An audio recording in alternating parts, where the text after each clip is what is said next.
All right, so I just want to say, so our next presenter is Sarah Stocker-LaHoo, the Deputy Chief of Research Security Strategy and Policy at NSF. I think you all know her well. I just want to say that Sarah is a co-chair of the Research Security Subcommittee along with Mark Sweet from the University of Wisconsin-Madison and Doug Backman from the University of Central Florida. And Sarah has been fantastic working with our committee, our subcommittee, and we've really appreciated everything that she's contributed. So we're happy to have her here today to talk about this new NSF proposal review process. Sarah? Okay. Oh, and thank you so much, Lisa. And I really, I really can't express how much I'm enjoying all of the feedback, working together with not just my co-chairs who are phenomenal, but all the members of the committee. And, many of you know Dr. Rebecca Kaiser much better because she was, of course, appointed Chief of Research Security in 2020. I joined her staff about a year and a half ago, but she is, just phenomenal. And we are both 110% committed to working hand in hand with the research community, trying to figure this out together. Again, the goal is to mitigate any burden where we can, but we do need to, take steps in the right direction to further secure the ecosystem. But again, being open and secure. And I hope that today that this presentation is going to really kind of highlight how thoughtful we really have been over the past year trying to develop a policy that was really the best balance that we could find, that was fair, that was equitable, and all of the things that NSF stands for. So I'm going to go ahead and kick it off because I think what is most important is questions afterwards as well. So this is a new proposal review process. We're calling it TRUST. I know, acronyms. Trusted Research Using Safeguards and Transparency. This is a new requirement that is in the 2024 PAPG. However, we are going to wait until implementation until FY25. This is for a variety of reasons, which I can kind of dive into a little bit later. But again, this is going to be the first time ever NSF will be able to review proposals for national security concerns. But first and foremost, above it all, we really want to highlight our guiding principles. No matter what, NSF is dedicated to respecting the science. There's a lot of, again, consultations that we've been undergoing. We don't in any way, at this point in time, want to have any kind of change, impact whatsoever on the merit review process. Keeping that gold standard of assessing intellectual merit, broader impacts, that should stay in and of itself its own thing. That's NSF's core process. And this is essentially a new policy that we're going to be figuring it out as we go. There's a lot of reasons we're doing this. I'm going to walk through all of it. I think many of you are probably familiar already. Legislative requirements, inklings from the Hill. A lot of other agencies are doing the same exact thing, as many of you have already heard about today, from DOD, from DOE. And so this is something that we have to do. We have to take steps in the right direction. But we are the National Science Foundation, and respecting the science is of the utmost importance. The second principle I want to highlight is we want to get to yes. Again, we've been working with so many of our colleagues, with the other agencies, and really closely with Department of Defense R&E, with Jason, Chris Gardner, Bindu, and also their DARPA colleagues. And it's all about risk tolerance. Agencies and institutions, we have to identify risk, and then we have to see what actions we can take. And there's never going to be no risk. That is not a real situation. That we don't live in a world of ponies and rainbows. I wish we did, but we don't. So there's always going to be some risk, but we have to figure out really what are we comfortable with. And to the extent that NSF can get to yes and identify and focus on mitigation measures to manage and mitigate that potential risk is really the goal that we have. And there's a lot of reasons for this. I'm going to dive into all of this during the presentation, so I hope if I don't fully answer any of these questions or back up these principles, feel free to ask any questions in the Q&A. And we look at this as practicing thoughtful vigilance. We want to avoid curtailing beneficial activities due to risk aversion or overly broad interpretation of policy. As I very quickly mentioned even during the last panel, it pangs us to hear from researchers, institutions, that people are saying no to legitimate collaboration with legitimate researchers and partners just because they're from a country of concern and they don't know where the risk is. They don't know what's going to happen. They don't know what the U.S. government policy is going to be.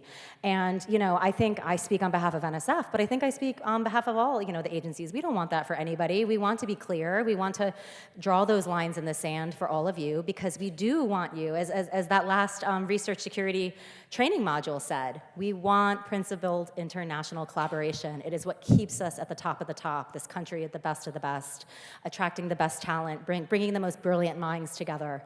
And that's how we're going to stay on top, and that is just as critical to our national security, which the Jason report, which I'll walk through later, also reaffirmed. Again, second here, we want to avoid the targeting of individuals based on nationality or country of origin. We have to protect our core values of fairness and due process throughout. Even though there are the actions of some countries that we are grappling with and we are trying to figure out how to protect our research ecosystem, it does not mean that we should have higher standards. We're the United States of America, and we have to have thoughtful due process processes in place. We want to make sure we're fair, and our values, right? That's at the core of everything that we do. Our scientific ecosystem, the researchers, which is often what we always talk about. And lastly, maintain open lines of communication within the community. I hope very much we do that at the FDP level with Research Security Subcommittee, Rebecca on the National Academies Research Security Roundtable for Ages. Again, we are, Rebecca's traveling now. We're always doing outreach. I was doing outreach this morning. So trying to get the work done, but we think that communication from all of you is critical, and we want to hear from you before the situations become a major concern. This is going to be a pilot. We're going to have FDP listening sessions, which I'll hopefully talk about a little bit later. This should be a hand-in-hand process. Now, we may have to move forward even with something that the community doesn't agree with, but at least we're going to listen, and we're going to try to do what we can. So again, this is what we're calling trust. So just as a backdrop, I know you've seen presentations from Rebecca, myself, NSF, Gene Feldman about all of the legislative requirements that we have. But these two specifically, in addition to the general push from the CHIPS and Science Act to start conducting risk assessments and assessing risk in NSF proposals, specifically Section 10339 directed NSF to identify research areas that may involve access to controlled, unclassified, or classified information, and exercise due diligence in granting access to those individuals working on this research. In addition, there was also the FY23 appropriations language that also directed NSF to assess open source research capabilities that NSF funds and see if they could be used by adversaries against US allies or US interests. It directed NSF to work with the SecDef and also the Director of National Intelligence to compile and maintain a list of all NSF-funded open source research capabilities that are known or suspected to have an impact on foreign military operations. I think right there, again, we are in a challenging geopolitical, context right now. There's definitely a push from the Hill to start looking at research areas that could be very, very concerning. But we are NSF. We need to take a very thoughtful approach to this. And to respond to these legislative requirements, we do what NSF often does. We commissioned a JASON study. I think many of you probably know the JASON study of 2019 was commissioned and was really largely an underpinning of looking at the issue of research security. It identified that our preeminence in scientific innovation and being the best country in the world to attract the best STEM talent was absolutely critical. But it also identified that certain actions of certain governments were in direct contrary to that, and that we did need to grapple with this problem. So this study, we were asking many of the questions along the lines that we were taking the legislative text to be. So we were thinking about, we asked the JASON, what are the general principles that NSF might use in developing these lists of research or technology areas of concern? We also specifically called out controlled unclassified information, since it was called out in the CHIPS and Science Act. Then we asked about what are the potential impacts if we do this on the research community, and what's going to happen, and what are those research areas of potentially of areas of concern. and what processes and restrictions might be implemented if we did identify sensitive technology areas at NSF. So this study was completed. They endorsed the 2019 themes that I quickly referenced and mentioned a few of, and they also highlighted some additional themes. Fundamental research is a critical component of US scientific and technical leadership, promoting national security in both defense and economic domains. Again, this is why, I think, across the board, people, this isn't an exact science, unfortunately. There's a lot of diverging opinions about how to do this, how do we protect our research ecosystem, but how do we stay on top? And I very strongly always am foot stomping that, again, that ability to attract the best talent is just as critical to our national security. It's integral. In addition, recipients of federal funding, that they have a responsibility to protect U.S. interests, and the U.S. research community should be actively engaged in protecting those interests. This is what the Jason said. I will leave it up to all of you. I cannot speak for you, but this is one theme that they endorsed. They also said, of course, transfers of sensitive technologies to foreign countries can create national security risk. And they also said research controls such as CUI are only one component of a broader strategy of risk mitigation to ensure that research contributes significantly and positively to the national interest. So I'm just going to highlight this because this Jason report, which is publicly available, it's on our website. It came out, we published it in early 2024. I want to highlight because, again, we're trying to do everything we possibly can to have the most data, evidence, thought put into this that led up to the policy that we're rolling out. So again, I'm not going to go through every single one of these findings, but in the bold, again, openness and transparency in fundamental research, it promotes scientific discovery, which again improves national security. Number two is a little, I will admit, was very bold and contentious. The Jason acknowledged that international collaborations with those who share the ideals of openness and transparency benefit all participants. But they did acknowledge that the recent efforts of the People's Republic of China government to preferentially direct fundamental research toward military needs and its decision to restrict the flow of information out of the country may severely limit the benefits of collaborations with research organizations in the PRC. We took this finding very seriously, and again, took this into account as we have gone through an iterative process throughout the past year of where we have now landed with the policy, which I'll get to shortly. One thing that was really a good takeaway was they said that differentiating between sensitive and non-sensitive research, that it happens most naturally at the project level, not at the subfield level. They just indicated that projects in the same subfield can have very, very different levels of risk, which I'm sure many of you would agree with. Now, I think that it's easier to look at general subfields, areas. I think everybody, quantum, AI, microelectronics, biotechnology, there's a lot of hot, research areas, topic areas, and of course, that is one way to go about it, and to be honest, we're kind of doing a combination of the two, which I'll get to, but really, ultimately, there can also be very, very little risk in a lot of the research that's conducted in those areas. So they said, ultimately, to take that risk-based approach, you really need to be doing it at the project level. Again, these are kind of straightforward. Resources should be concentrated on areas of maximum risk, of course.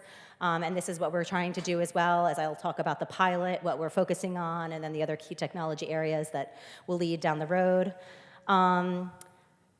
Also, foot stomp the importance of the relationship between NSF and the research institution, that we both have a key role to play in the process of risk identification and management. I think there's a lot happening already that I know many in the community are already getting up to speed and coming to terms and instituting a lot of research security policies already. And I think that this is an ideal. I think some of us are there, but it'll also still to take time. And I will foot stomp that we're really hoping that the Secure Center is going to help a lot of folks in the community understand risk even more, along with the modules, getting more tools, feeling more empowered, and feeling more assured to make these risk decisions on behalf of their institutions and for their own research. Okay, so I'm going to move on just really quickly. Recommendations, they're very much thematically aligned with the findings. A dynamic approach for identifying potentially sensitive areas instead of this comprehensive list, as I alluded to. They also suggested that NSF should proceed with caution before adding access or dissemination controls to grants or contracts. I'm going to skip the peer review because we are deciding the opposite. It's number 3. We think that the assessment of national security concerns should actually be happening after the peer review, which I'll explain, but really it comes down to, as we're looking at potential risk, we also have to look at the benefit. We have to look at the potential scientific benefit to society, the broader impacts, and really we need that panel review. We need those summaries. We need that in-depth assessment of the opportunities and really what the research could do. And again, that the mitigation strategies should be negotiated with institutes of higher education. And then again, really number 5, this is what we're hoping the Secure Center will do, providing substantive information about risks, making resources available, seeking that guidance and engaging. Because as many of you know, Rebecca and some of the other folks from the research funding agencies that I was up on the panel with a few moments ago, we are limited in staff. But having the Secure Center with the resources of $10 million a year and to be absolutely providing that support to all of you, we're hoping is going to be able to help us bridge that divide and be able to provide that information to all of you. And the last was just engaging with international partners, which of course we also are heavily involved in. So how did we get here? I just want to highlight, I already went through number 1. That was the JSON Sensitive Research Study. The second thing we did, we started with a rubric. I don't know if you heard Julie from DOE, but they're thinking about doing a rubric. And of course, you know DOD, JSON, they have a decision matrix, largely looking like a rubric to some extent. We started with a rubric. We had 5 criteria, and then we had the JSON road test. That we gave them a sample of anonymized proposals to have them road test and see if they could conduct the assessment that we were proposing with the rubric that we had identified. And what we found out was actually a finding from the JSON Sensitive Research Study was we should be looking at the technology, the maturity of the technology, the TRL, the technology readiness level, that this was something that does matter when you're looking at the potential risk associated with research. And what they found, this was one of the criteria we had in our rubric. They said we don't even collect the information in our proposals to make that assessment. So this is something that perhaps we're going to explore over the next year and think about it and discuss with others and discuss with all of you. But is this too much of an ask on the community? I think a lot of the folks that come in to an NSF and submit a proposal and also submit proposals to DOD probably feel like this isn't a heavy lift. But for those that don't, is it too heavy of a lift? I will also say that we have been consulting with subject matter experts. In quantum, it's very relevant. TRL, where the maturity of the technology, the research is very, very relevant. According to some of the AI subject matter experts at NSF, it's irrelevant. It's not even a factor we should consider. So there is an effort that we are trying to identify the broad strokes of what we're going to do, and then we may have additional criteria as it relates to certain technologies as we think about the future and we want to scale up. But right now, if TRL and the maturity of the technology is not something that is as relevant in other areas, that is something that we have to think about down the road, and we're not there yet. So we're not going to include it in the current decision tree. And to the second bullet under the JSON rubric road test is they didn't like the idea of a rubric. They said that the criteria that we were looking at were so different in nature that side by side, it didn't make sense. A rubric made it seem like it was a quantitative process, and they just said it's so nuanced. This is something that it's going to be case by case as we're looking at research security potential non-disclosures. This next to an association with a proscribed party, these things are just not equal, and they really didn't like the idea of a rubric. At first, we pushed back on this, and then as we continued with our process at iterations and getting feedback from everybody, we actually realized that that was the way we were going to go. So the way we are moving forward is with a decision tree model. Instead of providing the rubric to all of you, we are going to provide the decision trees to all of you. So you can show exactly what we're looking at, the process that we're doing, and being as transparent as we possibly can. And I will say that there was also one really significant decision we made about why we went from a rubric to a decision tree, which I'll foot stomp on the next couple slides. Again, as expected, we of course have been doing massive internal consultations within NSF. We have stood up a research security liaison group, bringing representatives from all across the directorates, engaging them on all of the research security policies. The QSSC is the Quantum Science Stewardship Council within NSF. Again, this is some of the DDs, triple Ds across the entire agency, across SAIS, engineering, MPS, the TIP Directorate, all working on quantum. And even as it relates actually to bio, right? I mean, there's so many convergence, research proposals that can happen. So really consulting with them every step of the way here, and we've received such phenomenal feedback. So anyway, and one of the big things here also is you can see that second bullet under the NSF internal consultations. It's going to require resources within NSF. And one of the stages of this decision tree is the implementation of a research security review team, standing this up. I'll explain it in a few slides, but that will require resources with NSF. So we have to think about really what benefit are we getting, what is the bandwidth that is going to have to be put towards this and resources, and that'll very much be what this first year of the pilot does determine. And then lastly, interagency consultations. I cannot say how critical they've been. I've already said with Jason, R&E colleagues at DoD, DARPA, Department of Commerce, NIST, Greg Strauss and his whole team have been amazing. We've sat in on their risk reviews and Tiger teams so we could learn from them. I am adamantly opposed to reinventing the wheel to the extent that we can leverage what works, what doesn't work for other agencies, but then also realizing that we are NSF and we're different. We're not DoD. We're not DOE, we're not mission-centric, there are differences. So this is why we have decided to go a little bit more our own way while harmonizing to the extent we possibly can. So here we are. So trust. As I said, it's trusted research using safeguards and transparency. We're looking at these 3 criteria. The very first one you can see is appointments and positions as defined in the PAPG and NSPM 33 implementation guidance. We wanted to be very narrow because, of course, when we started this process, it was association, affiliation, collaborator, there's all the different terminologies. And again, we have been working with DoD on this because we are trying to be responsive to the community to realizing that harmonization is something that you're all hoping to get across the agencies.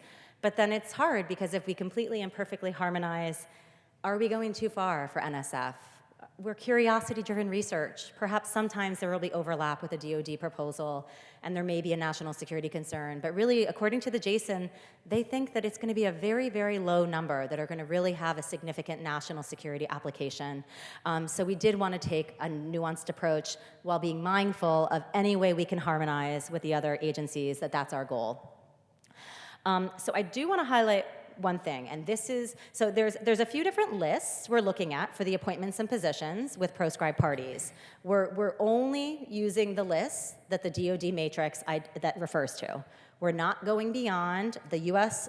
Department of Commerce, Bureau of Industry and Security entity list, the annex of Executive Order 14032, and then the Section 1260 requirement of the NDAA. That is the 1286 list. Sorry, the bullets are a little bit, technically the annex of the executive order should be the second bullet, and then the 1260 and 1286 is actually supposed to be the third bullet, but I can modify that when I send it out to the group, so you guys have it. And again, it matches perfectly with the Department of Defense proscribed parties and proscribed lists that they look at. And again, the second part of number 1 is also if any senior key personnel PI or co-PI is a party to a malign foreign talent recruitment program. As we all know that this is in the CHIPS and Science language, as Jean had kind of mentioned, but I know on the panel we were a little bit busy on time. This is becoming effective. It is effective, excuse me. We are after May 20th. So this is now a requirement that no PI, co-PI, or senior key personnel can be a party to a malign foreign talent recruitment program. So while we are including it in the criteria just to kind of foot stomp it, while we're going to try to show you how we want to mitigate risk in all of these different areas, this is the one area where we cannot, because if a senior key personnel certifies that they are not a party to a malign foreign talent program, we are going to have to refer that to our Office of Inspector General because that is going to be fraud. But the thing here, the bubble, this is what I want to highlight on the very first criteria. We are going to confirm that senior key personnel have no current appointments and positions with these proscribed parties and currently a party to a malign foreign talent program. When we started this process, we wanted to look in the past. And I'm not saying that we will not perhaps look at 2 years ago, but all we are going to do, if we do find that there was an appointment a couple years prior with a proscribed party, we just want to confirm, please confirm that you are no longer have this appointment, and we want you to choose us. right? We don't want to penalize our scientific community for something they didn't realize was wrong. And is there a national security risk? Of course there is. But if we also want to stay at the top of the top, and if to national security, our ability to attract the brightest minds and the smartest researchers from around the world is just as important to national security, then we think giving them the choice to choose NSF to no longer receive that funding from whatever the proscribed entity, university is in a country of concern, or whatever the proscribed party is, that they can choose us and they can make that choice. And they don't have to already be predetermined for them that they're going to be perceived as risk. And we really decided to take this approach. And again, I will say that DoD, the same thing, the goal for DoD is mitigation. If it is a past appointment or position, the goal is still mitigation, that there can be a resolution. We can get to a solution. And here it's the same way, but I think we're just being a little bit more forward-leaning in the language, because we want to foot stomp that we're not taking a country-centric approach. We're really trying to take a scalpel approach. We're really trying to look at just current and pending appointments with these extremely more nefarious proscribed parties, because they've been identified by the US government as acting contrary to national security interests or involved in human rights violations. So I just want to foot stomp that. The second criteria is already our research security policy, non-disclosures of appointments, activities, sources of financial support, which many of you are familiar with. I will say we are only going, you can see in the second blue bubble here, we're only looking at undisclosed information that goes back to January of 2022. Just looking back a couple years, because this was the date of the NSPM 33 implementation plan. Again, some folks thought we should go back further, but this is also a learning process for everybody, you all, and we do not want to inadvertently penalize somebody for a non-disclosure that they didn't know was required. And really, we view the NSPM 33 implementation guidance that was published in January of 2022 really trying to kind of foot stomp that, even though Gene, in the PAPG, this was already a requirement. But this is where we really foot stomped it and said, it's very important. This is now for research security. This is about the misappropriation of US funding, and it's about potential, to the detriment of US national or economic security and potentially foreign interference.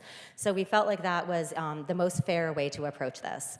And then lastly, and this is going to be the hardest criteria, we are going to try, and this is largely based on the Jason report, the legislative requirements, that we feel like NSF is trying to push us to do this.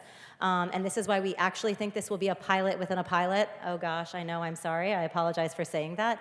But we will be trying to assess the potential foreseeable national security application of the research. I'm going to dive into that in much greater depth here. So the very, very high-level process, again, it's the top row is the three criteria I just went through. So the first two, appointments and positions with proscribed parties, malign foreign talent programs, and the second being the non-disclosures. The first step in that process is going to be my office. I'm sure Rebecca has said this to you many times. It's OCRISP. It sounds like a cereal. It's the Office of the Chief of Research Security Strategy and Policy.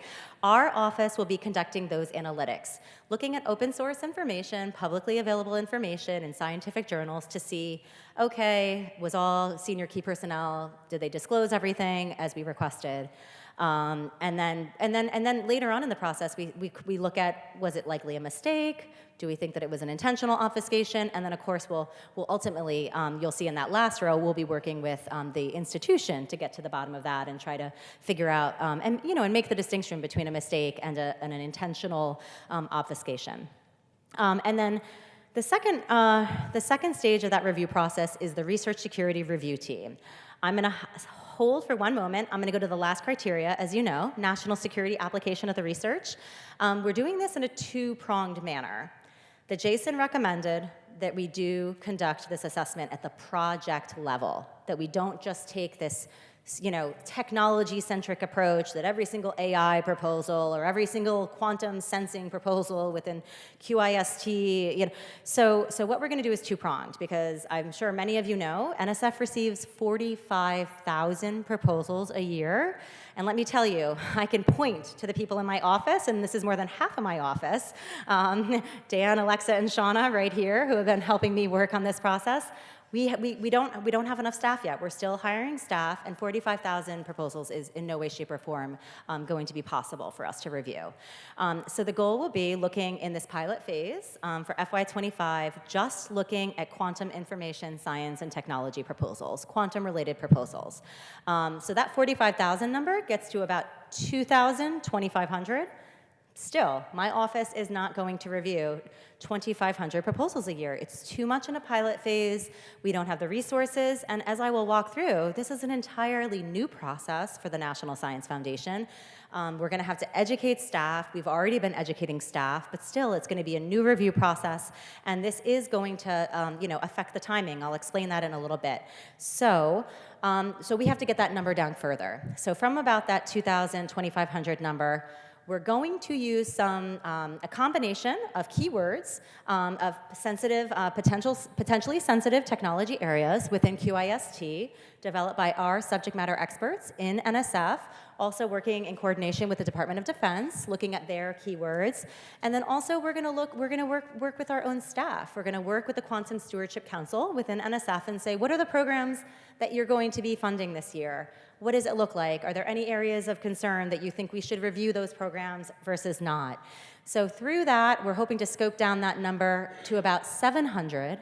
And then lastly, what I'll say is that all this process, we're not going to do the human level review, this research security review team effort, until the proposal has gone through the merit review process. And again, as I alluded to in the beginning, this is mainly because, from a selfish standpoint, we don't want to look at every single proposal if it's not going to be funded, right? That's just a purely resource standpoint.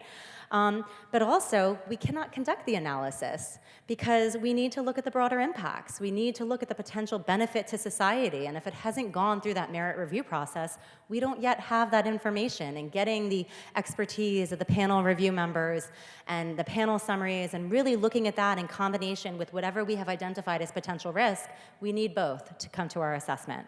And lastly, the other thing is, we are not going to bother any of you about potential mitigation unless you're very likely going to get funded. That seems like an outrageously overly burden to put on all of you, burdensome process. So that is another reason that we have decided to conduct this analysis after the merit review process.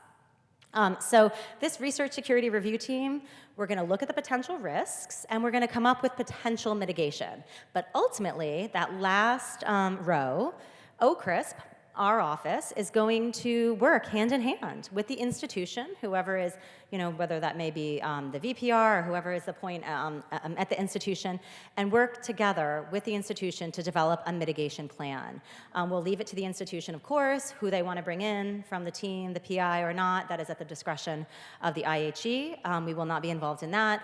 And again, we're hoping that 90%, hopefully more, even if it has caught those keywords, it falls into quantum, that there's actually going to be no concern here, and we're not even going to have to bother looking at this. We're hoping it's going to be 10%, less than 10%, hoping maybe 5% is just learning curve. Oh, people were still learning and understanding the research security requirements. But we do want to make sure that we are putting some level of due diligence into this to identify any potential foreign influence. And at the very bottom right, I just want to highlight, because this is a new process, and because the National Science Foundation has never thought about national security, it's academic research. It's it's not subject to export controls. We don't have to think about these things. This is still a new concept for all of us. So while we're thinking that this research security review team will work, and the hopes it will, the JSON also acknowledged that NSF does not have this internal national security subject matter expertise. So our ability to actually make that assessment of the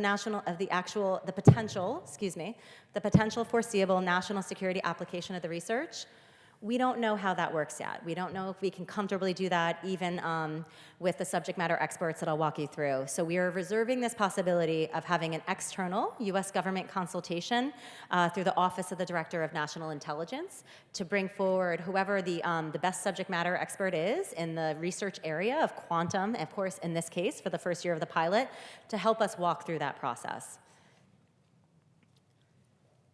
So here we are. This is not a final graphic, but my staff has been working so hard on this because we're trying to provide a decision tree that makes sense, that's a visual, that can be helpful. So happy to receive your feedback because we're not rolling out the policy still for a couple weeks. So if anyone has any feedback, happy to get that from all of you. But this is kind of a visual of what I just explained. The proposal will finish the panel review, and then it goes to the OCRISP data analytics process. Does it match with a QIST program or other keywords that we discussed? Were there any flags with current appointments and positions, non-disclosures? And then it would go to the research security review team. If it doesn't hit any of those, then the proposal does not go to the research security review team. And then really that review team, what does it look like? It's going to be comprised of 1 or 2 staff from my office, from the Research Security Office. It'll, of course, include the program director or program officer who has been assigned to that proposal. They have been working the proposal. They just completed the panel review. They have the best understanding, the intimate understanding of the research, and really can serve as that technical expert for the rest of the group when questions arise. Also, we imagine that it'll be 3 quantum subject matter experts internally from NSF. And then again, potentially reserving that right for 1 or 2 external U.S. government subject matter experts if we are feeling like we can't get to the answer on our own. But we're going to be analyzing in that review team criteria 1 and 2 from the data analytics, as I discussed, the appointments and positions and non-disclosures. And then criteria 3, we're also going to be looking at those potential risk factors and then looking, okay, but is there even a potential national security application of the research? And that will be taken into consideration in the mitigation that we decide.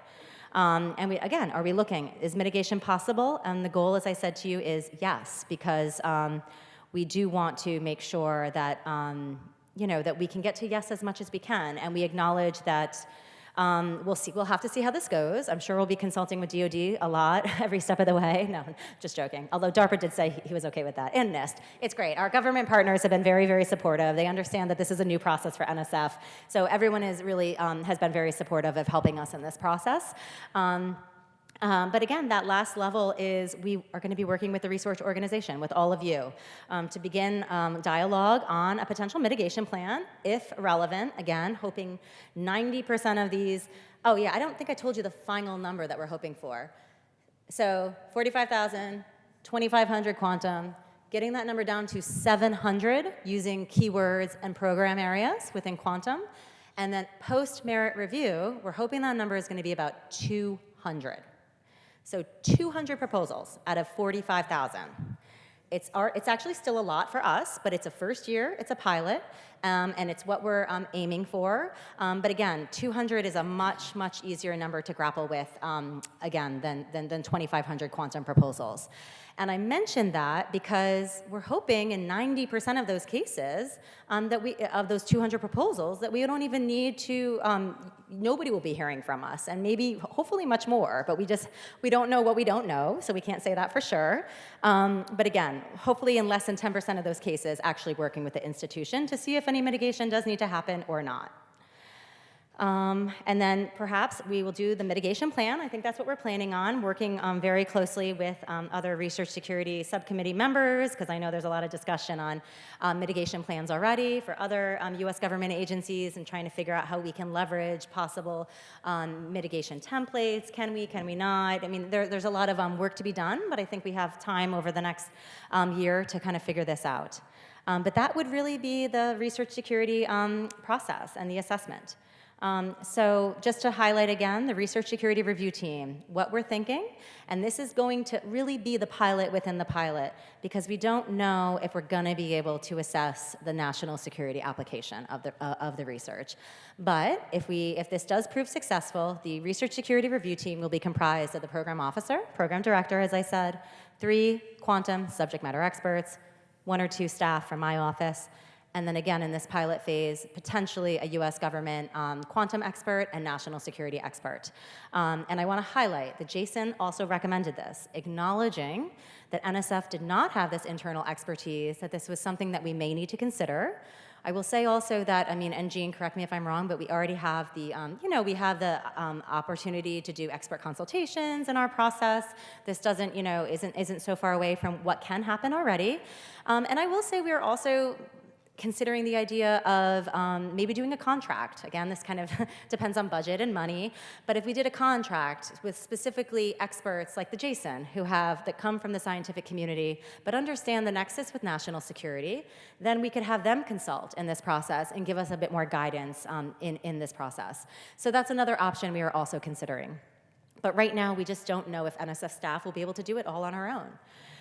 And I will say, there's a little bit of concern within NSF. This is still new for us as well. So we're working with staff in addition to the external consultations. It's a lot of work internally with everyone, trying to make everyone understand that this is why this is happening.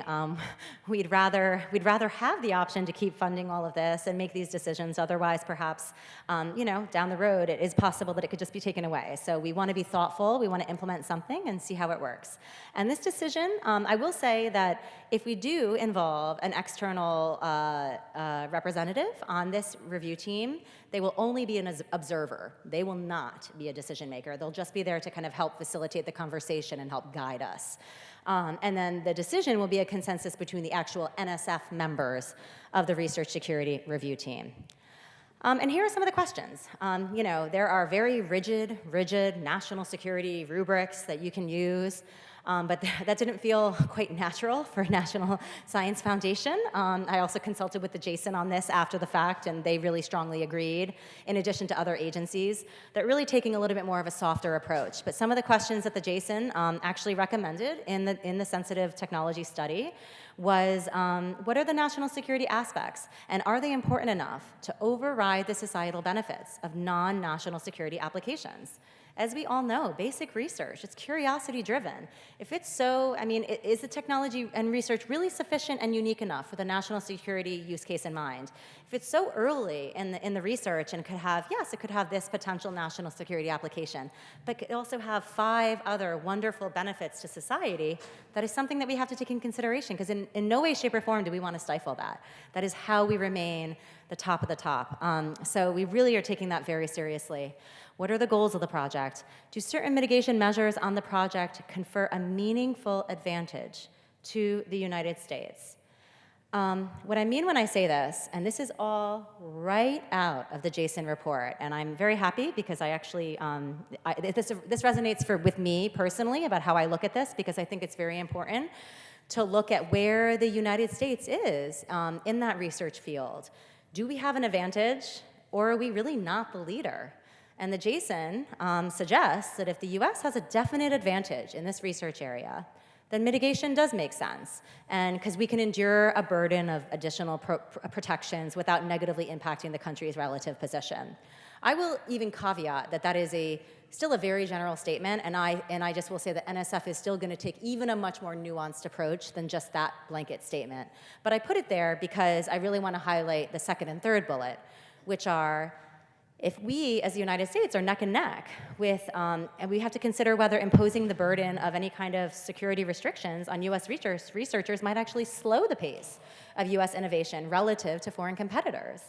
And in a worst case scenario, if the United States is not the leader in that research domain, we have to consider if the United States seeks to benefit from this international collaboration by elevating our capabilities, our knowledge base, bringing the best of the best minds, even if they have an affiliation or an appointment or position with a party that that is on a proscribed list. We have to think about that, and we would have to even take that into consideration. We would hope that they would give up that appointment and position, no questions asked. But maybe, again, being willing to accept a little bit more risk, again, risk tolerance. It's not about no risk, it's about risk tolerance. And again, if we have more to benefit as a nation, as a people, as a scientific enterprise from that collaboration, then maybe the benefit does outweigh the risk there. And this is all very nuanced. These are kind of broad statements here, but I do highlight them because they are pulled from the Jason report. And I wanted to foot stomp that these are some of the questions that we will be asking ourselves. Also, just wanted to share a few mitigation strategies. Again, these are really straight from DARPA. Again, who have been and DARPA really, admits that they have a very risk-tolerant posture, probably across DoD. And from NSF's perspective, it doesn't seem rational for NSF to be less risk tolerant than DARPA, right? I mean, DARPA is a DoD component. They're still funding mission centric. So we're really kind of looking a lot to R&E, to DARPA to say, okay, there's risk, but how do we work through it? What's the mitigation? What are all the options on the table? So we're really leveraging a lot of what they're providing to us. And I'm not going to go through each one here, but as you know, NSF already has, an annual report. So there's an ability to get additional reporting throughout the life of the award. This was also something that Jason highlighted, that perhaps at year one of a proposal, we don't know what the national security application could be. But if the technology research area is actually quite sensitive, we might want to check in at year 3, above the annual report that might be between the program director and the PI to say, listen, this is NSF, fundamental research, but this is some really good research. We think it could have potential national security applications. Can you just kind of touch base with us and keep us apprised and maybe have expanded kind of check-ins or some kind of reporting mechanism? Again, this is not set in stone, but these are some of the useful mitigations that DARPA has suggested to us. And again, confirmation of disassociation. This is what I was saying. Okay, you held a potentially risky appointment or position 2 years ago with the National University of Defense Technology and the PRC, or the Skolkovo Institute in Russia. Not great. There's definitely a potential risk there. Just please confirm you no longer have that, and we'll give you a chance. And if they're willing to give up that association, choose the US, choose NSF, I think that that's the direction that we may want to go in. Again, this is not a perfect science. We're figuring this out, but I think, and I will say that NSF is really already thinking outside the box about how we can measure and monitor the results of our actions. We would love to be able to kind of de-identify. How could we kind of look to say, oh, are these mitigations useful? Are they not? But we're not there yet. We have to do it in a way. Actually, Dr. Rebecca Kaiser, my boss, is at Rice University today, as I mentioned during the last panel. And she was kicking off the Research on Research Security workshop, which is hopefully going to be funding research to answer a lot of these questions. What's working? What's not working? How do we do this? How do we look at the data that we need to figure out if these research security policies are working? And Department of Defense is also, has some stuff coming down the pike in this area as well. So I have one mitigation plan here that DARPA shared with me, redacted, of course, no information is in there, but this is an example. A researcher was rated as very high due to multiple active affiliations. In this case, it was with the PRC government connected to entities that were on those proscribed lists. So they wanted to mitigate those risks and requested that the institution implement expanded reporting requirements as one part of a multifaceted mitigation plan. You can see here in italics, we have the researcher will meet with the institution's Office of Scientific Integrity on a quarterly basis to review a list of active collaboration and determine if there's any changes that should be reported. On a quarterly basis, the institution will send an updated list of the researcher's collaborations and a certified notification that there's no change. Again, the institution will require the researcher to request permission before engaging in any foreign collaborations. And then during the 6-month reporting period, the researcher will be required to submit an updated SF-424. Of course, this is kind of similar, to the disclosures that we all have across the board.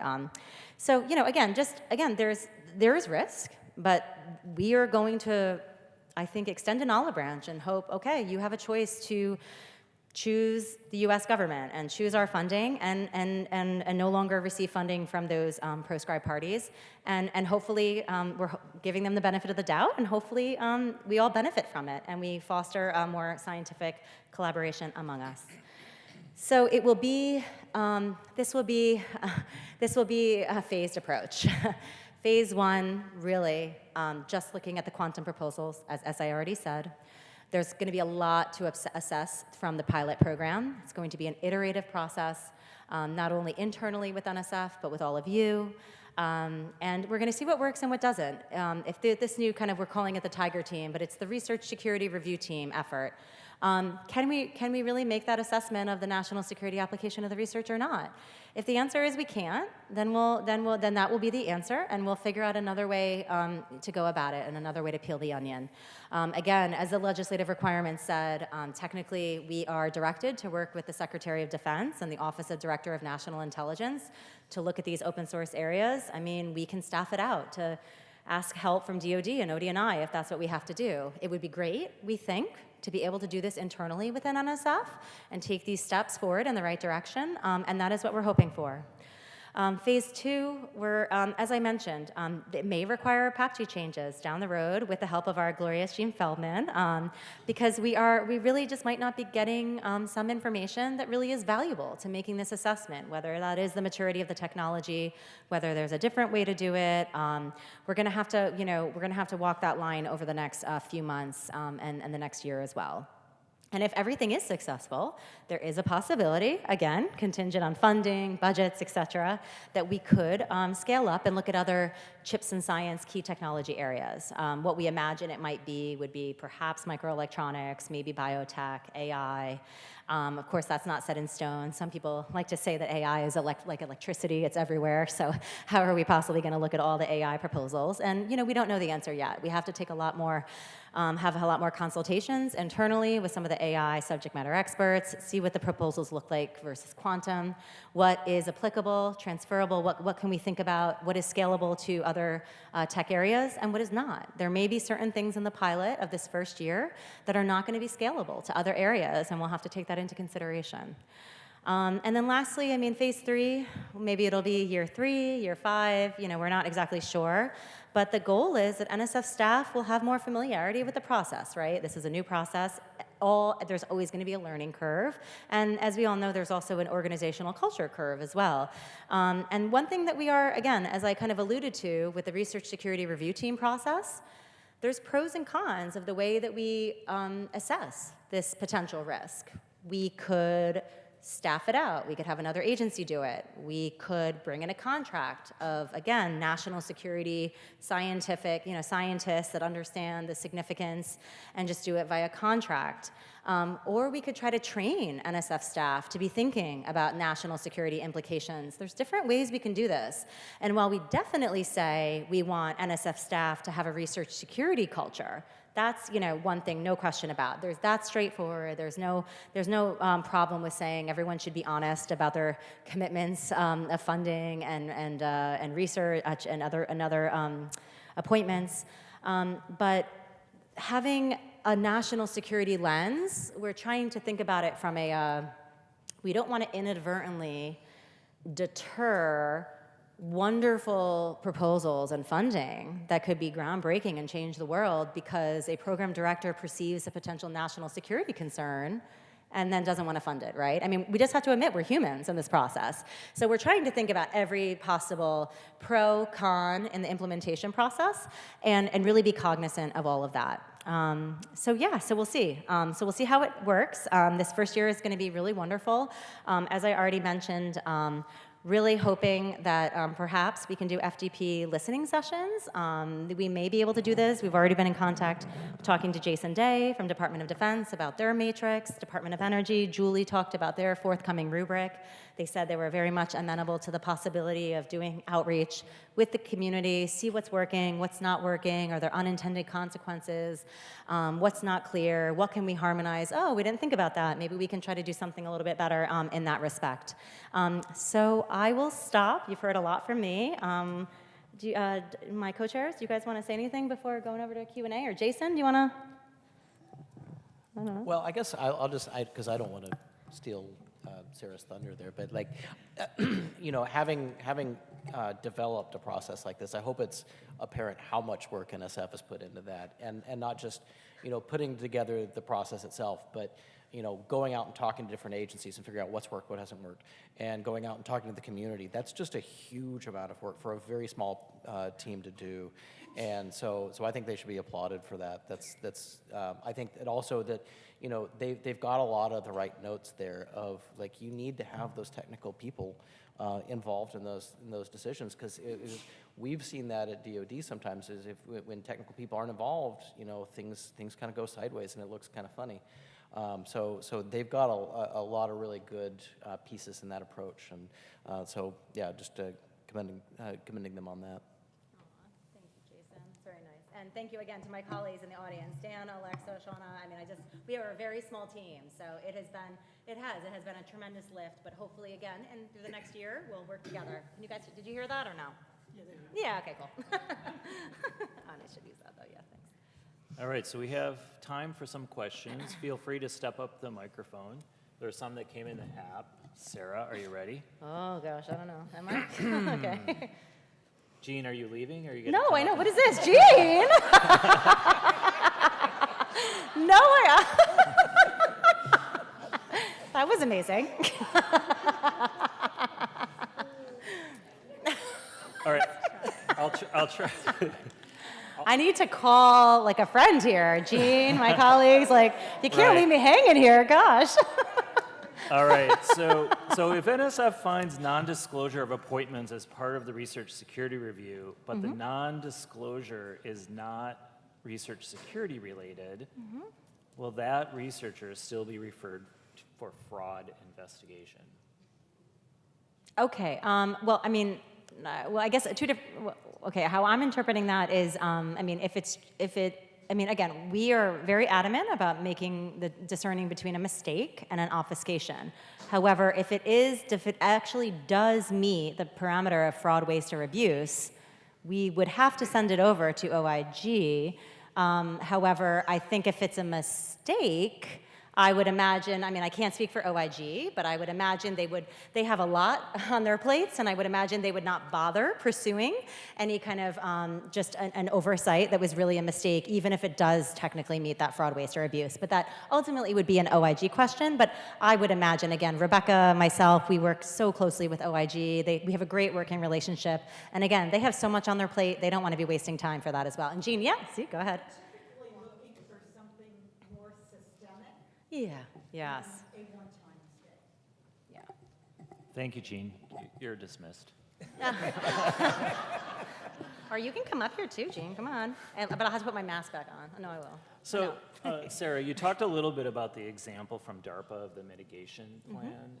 Maybe you could just talk a little bit more about that. So here's a specific question. Wait, now I lost it. So what does it look like? Are you talking about publication restrictions or maybe citizenship restrictions on NSF projects in terms of what an overall mitigation? Actually, no. Those are two things that we are not considering.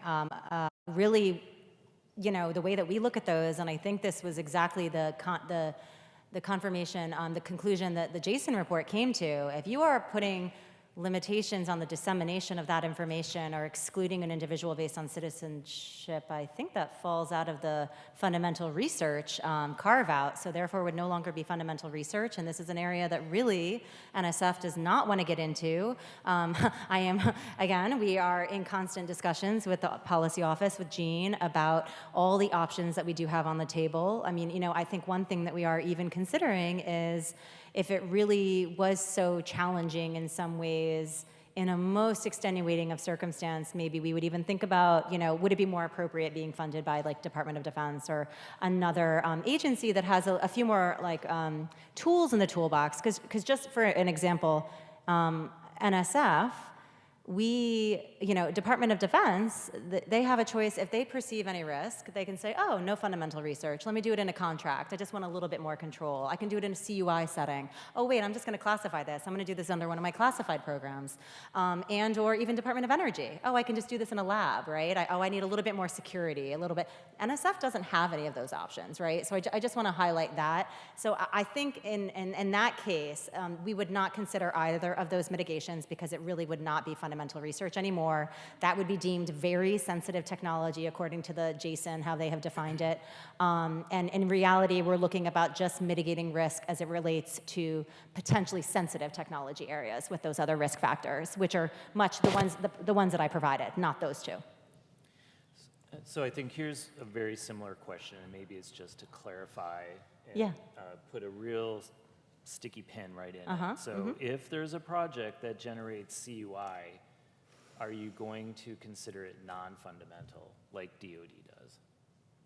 I mean, we're not.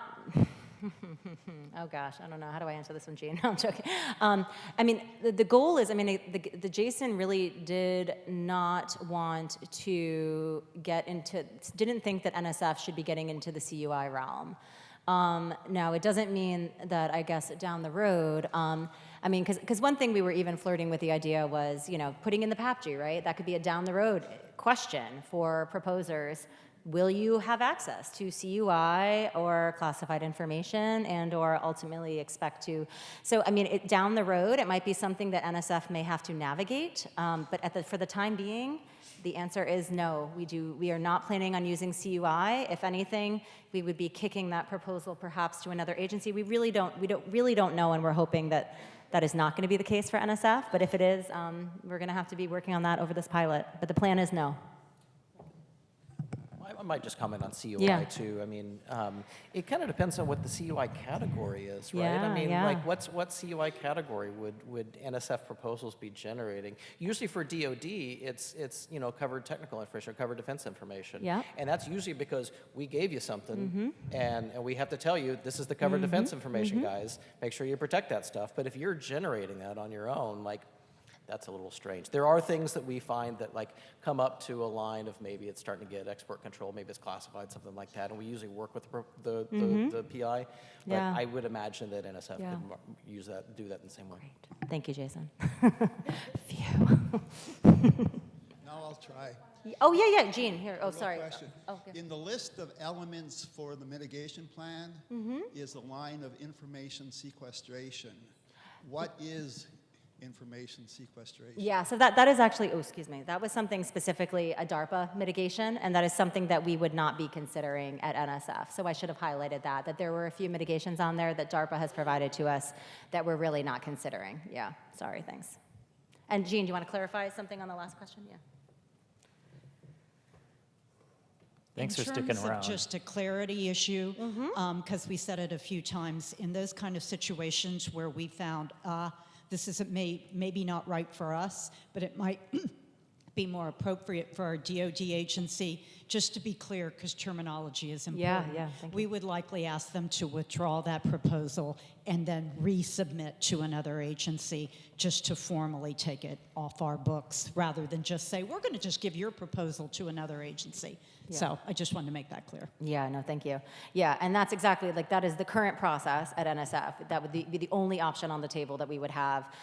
What we may or may not want to consider down the road is that if we are encountering more than expected proposals that really are getting into the very sensitive realm, we might have to think about if there would need to be a formalized mechanism, but we're just not there yet. Yeah, exactly. Yeah, and we're not there yet. Oh, yeah. Hi. Thank you. So apologies if this is a somewhat long question, but the current common form definition of current and pending other support includes the language, whether the resource is made available through the entity applying for the research and development award or directly to the individual. So thought experiment for a moment here. I have a PI. My PI has an appointment at my institution, which is applying for the NSF grant. That PI also has an appointment, which has been disclosed in the biosketch, at Max Planck Institute. Max Planck Institute is receiving an award from the National Science Foundation of China. That doesn't go in the common form definition other support because it's not made to the entity applying and it's not made to the individual, directly. Is this going to come up that they haven't disclosed support from a country of concern, or is it like, well, we don't want to know that? I mean, Jean, I would imagine that is no, that would not need to be reported. Jean is also shaking her head no. That is too far removed. That is an appointment. I mean, that is funding being received by another institution that, as you explained, that the PI has an appointment with. But I mean, was that PI benefiting specifically from? That PI is the PI on that grant at Max Planck, but according to this definition, Oh, doesn't okay. need to be reported because Well, then they're receiving that funding, though. But they're not. They're not receiving it directly. Right now, the definition says either the institution applying or they're receiving it directly. And so it says nothing about through secondary appointments or affiliations.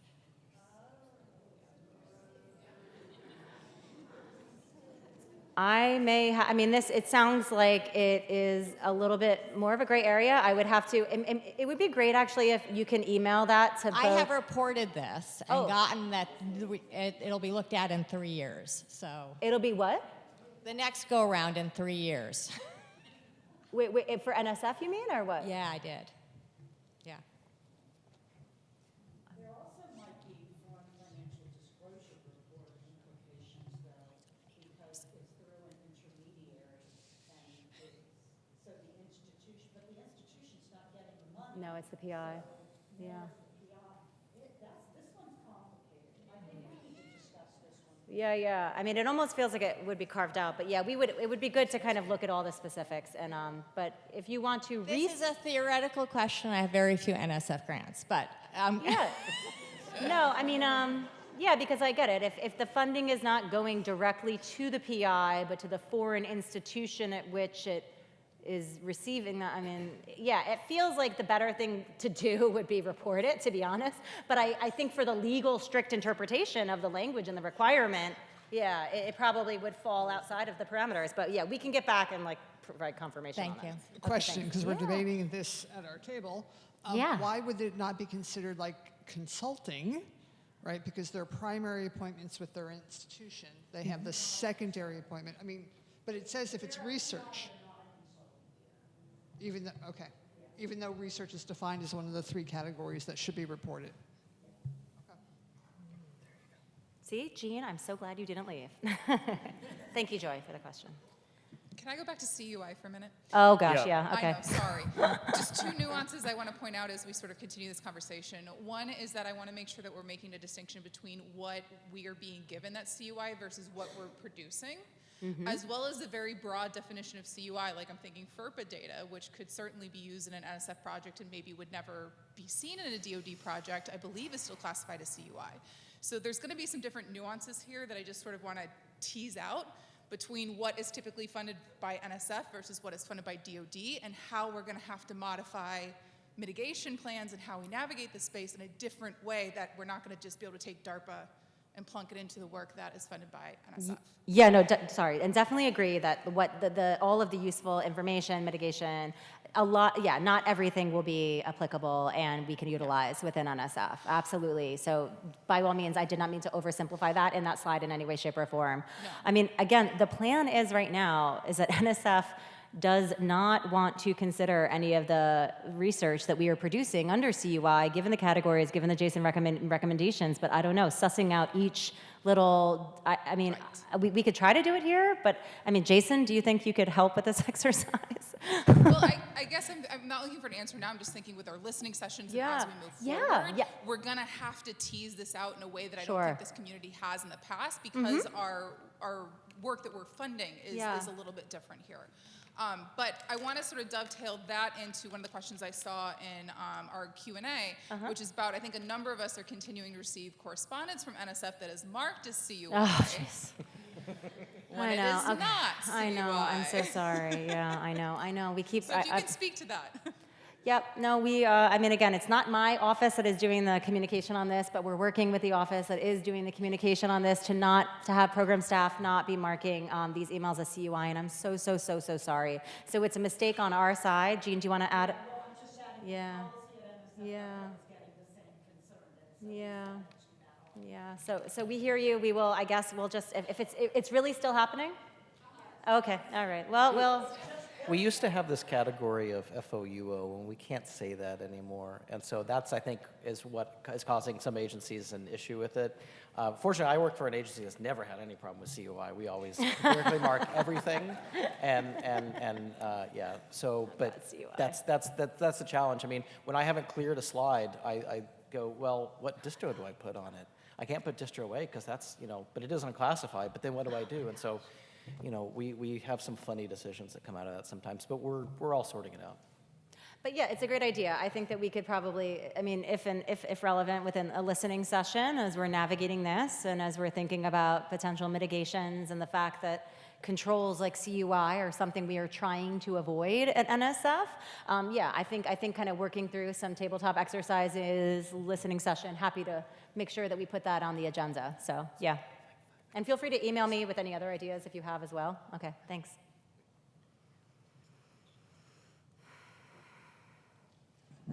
Oh, no, more questions? Okay, we do have questions, okay. Uh-oh, Mark, you have like a very scary face on. I'm like, what is this question going to be? Oh my God. Okay, I have to go now too, bye. It's a two-parter, and I'm going to just read it word for word. Okay, all right. Start taking notes. Okay, I'm ready. Oh, If there are collaborations between researchers and researchers at a prescribed institution, but no formal appointment or position, is that a problem? no. By the way we have defined it, we are using the strict interpretation of appointment and position, and there are many examples provided in the NSPM 33 implementation guidance definition. Again, there may be a risk in that collaboration, but we have decided affirmatively to not look at co-authorship. We think co-authorship is a very challenging affiliation, association, collaboration to really suss out and figure out what is the risk there. I'm actually hoping that for the Research on Research Security workshop, somebody starts to take a look at that, or we do some kind of study or consultation or survey, because I think the collaboration of one co-author with another co-author over 10 years in a certain area versus one co-author relationship on, you know, an article with 500 others, there's a very significant difference there and distinct risk profile. So the answer to that is no, unless it meets the definition of appointment and position, PAPG, and the examples are in the NSPM 33 implementation guidance. Fantastic. All right, second part. Yep. What if there's an existing NSF project with an entity that has just moved to the BIS list? We're not going to be looking retroactive. That is the policy of BIS already. If an entity, we already have a license. Well, sorry, I used to work at BIS, so sorry, I just put on my BIS hat there for a minute. Yeah, I mean, even when an entity is added to the BIS entity list, if there is an already existing license to that entity, it is not revoked in, I don't even know. I don't remember ever there being a case. However, I did leave, I guess, like 5 years ago or something. So maybe that policy has changed, but we are also not going to be taking a retroactive approach. All right, well, so please join me in thanking Sarah and also the NSF team. And Jean and the NSF team, Alexa, Dan, Shauna.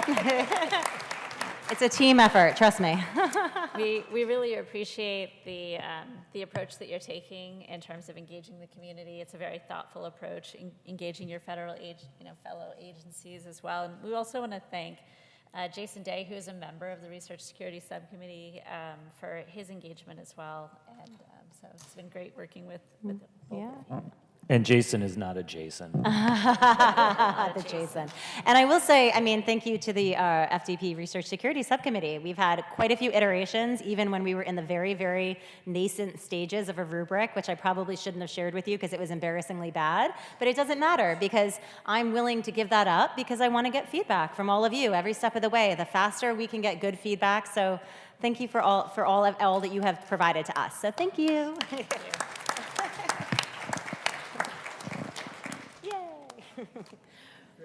We're so quirky, just giving out all the love.